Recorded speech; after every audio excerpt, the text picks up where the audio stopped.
let's see. I can't believe this has come down to the third game, but please let us know in the chat who you think is going to win. Now you know it's a 2-2. I really want to see your opinions there. Tweet to me, say in the chat, say on Facebook, who is winning this game? Is it Rage or is it Mind? Now, do we see some crazy tactic for the final game, or will Rage play it safe again? We are seeing the T1s going into standard positions. Is Ultra Jungler? No, they're not. We have SKL coming here to the corner, and Ultra Jungler is not doing anything. What is he doing? Let's speed up and see what he is actually doing. Is he going up onto the hill? Because it's taking his time. He is going to the hill. Okay, Ultra Jungler is going to the hill. We have spotted their IS-3 from Kanemek, and Mind is in the very standard position. We see that Fnac is not in his standard position. He's on the far side. So we're seeing Mind on a very aggressive tactic over on this far side here, spread out, ready to deal with any sort of push on this side. So if Rage were pushing right now, they would lose. Blackmailer, though, comes over to the exact same position that we saw Casalis get sub for, coming on to not Casalis, the other guy who got subbed for Blackmailer because he came out too far. You see the difference in positioning though. Blackmailer is not down the side, he is on this corner here. This means that both teams have got their entire forces on the west side, excluding the one IS-3 on this corner for Mind. So this is anyone's guess what's going to happen here.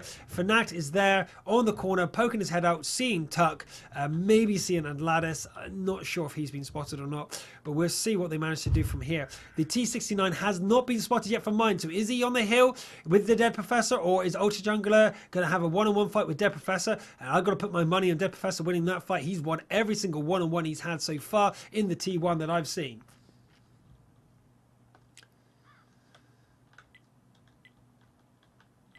Pings are going out. They know what they want to do. They know that what they have to do, but can they do it?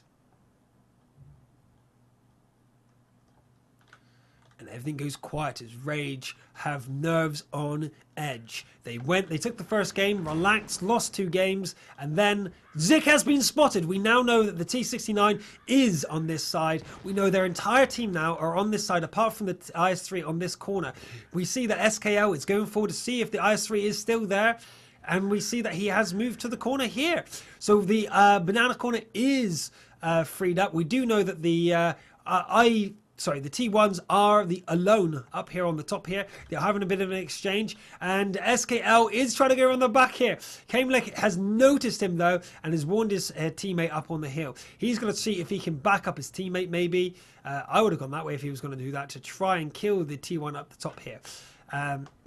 In the meantime, the rest of Rage sits still and try and find out what they can do. But Blackmailer receives a shot from his counterpart, and that's really unfortunate for Rage. I don't believe they've done the same for the opponent's team.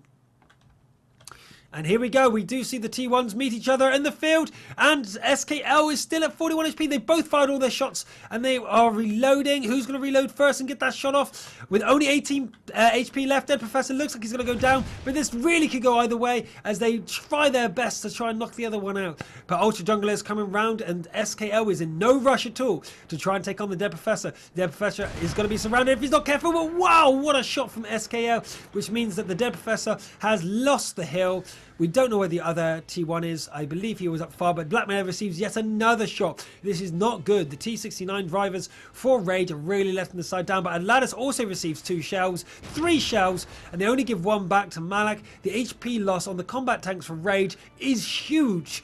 Rage are looking in a really bad position right now for that. However, we're seeing the T1s pushing in to probably try and put some pressure on the cap circle to allow Rage to move forward. But Rage are not getting through Mind's defenses. Mind are perfectly aware of what Rage are doing.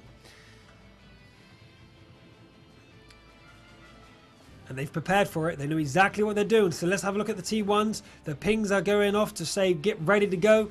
Get ready to go, because we have our 2 T1s going to go into the cap circle to pull their team off. If they've even just a single tank away from the front line, these will do their job and be worth their sacrifice if they can move into position here and kill one of the opposing tanks. But as you can see, there is so much HP damage. 2 guys down to 50% and 1 to 75% on the Rage team. That is huge. There is no one on the opposing team down that low. A couple of one-shot damages. But Xbox 69 goes and cleans up the T1s and gets back. Rage are going to miss that opportunity, window of opportunity. They don't move in right now, and they do, but Atlantis has received too much damage. Rage are fumbling the ball right now. They do not know what to do. They try to take advantage of the situation. They push forward. They've lost the HP. It looks like Rage are really messing up here, but they're able to focus down on Zik, getting Zik down to 1025 HP, but they received so much damage in return. Tuck and Atlantis are already down to 2 hits before death, and Atlantis, if they get a high roller, is going down, but no, it doesn't. 59 HP. One more shot and he goes down, and Tuck also at 92 HP. This is huge. Rage is going to go down here,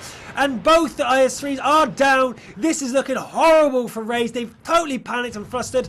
Humler even comes around the corner, doing loads of damage on the side of Groff. Fnat and Kemba comes in to try and do some damage, but one shell has to be wasted to kill the T1 there. Casares goes down 161 HP. One more shot and he's down. Groff is still at max HP. He should go in front of his teammate, but he's not doing that. He's just going to go back. They are panicking here. Rage are losing their plot, and Blackmail is the last guy left on his team and not able to do anything.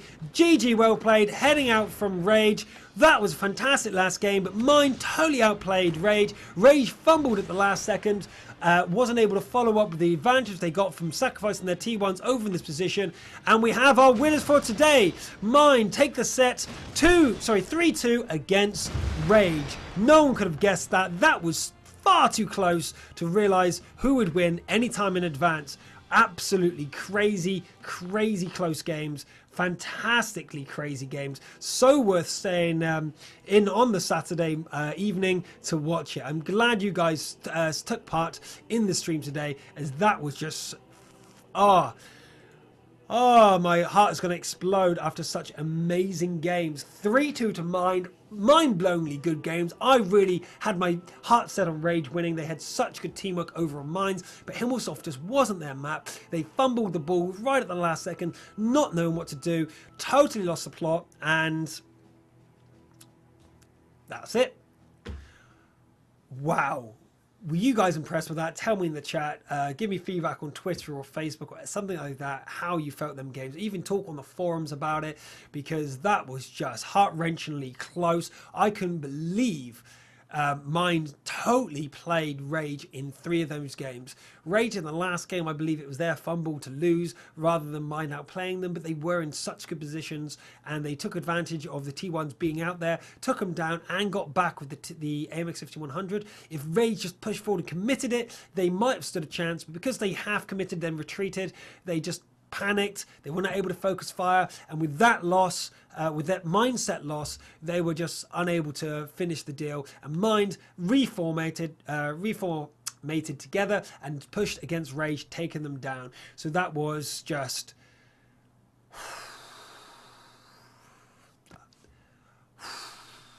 so close. Anyway, I've been Dorjan. This has been Riveting TV, doing the Wargaming Golden League on the Russian server, watching the top Russian teams duke it out. Our next stream starts at 6 European time on Monday, so please do not miss that stream. It's going to be on Abbey. I don't know the exact teams that are playing just yet, but do not miss it. Abbey is my favorite map of all time. Hopefully Highfly will be with me there as well, so you'll see dual casting and not me just holding the fort. If you've got any criticisms on the casting, the display, or anything we've done today, please send them good or bad feedback to rivetingtv@gmail.com. Hopefully I'll put the chat. Sorry, it's in the chat, so you guys will be able to find the email very quickly. I really love hearing from you guys. I try to reply to every email. Sorry if I don't reply to you all, because we do get quite a bit. But yeah. See you next time, guys. It's been an absolute pleasure.